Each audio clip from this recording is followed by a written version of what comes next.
দেখেন বন্ধুরা, আজকে আমার স্বামীকে ভাত খাইতে দিয়েছি, কপির ঘন্ট করেছি, আর কিছু নেই। এদের পাশের বাড়ি থেকে একটা ডিম দিয়েছে, তার মধ্যে অর্ধেক করে খাবো।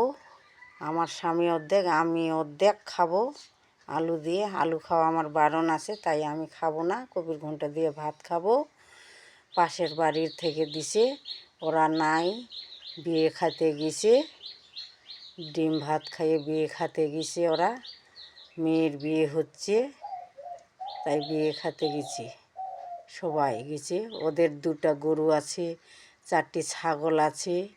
আমাকে এগুলা দায়িত্ব দিয়ে গেছে, শুধু তরকারি দিয়েছে খালি।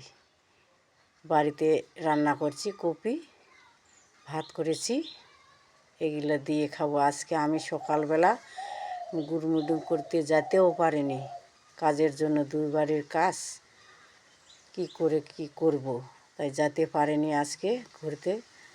তাই সকালে ঝাড় জুটা দিলাম, গরু বাছুর বের করলাম, করে আমার স্বামীকে খাওয়ালাম, খাইয়ে দাইয়ে ওষুধ বড়ি খালো, খাইয়ে বসে থেকে আমি রান্না করলাম। এই ভিডিওটি দেখবেন, নিজের বাবা মা মনে করে সাবস্ক্রাইব করবেন, বেশি বেশি করে অসুস্থ স্বামীকে শেয়ার করবেন।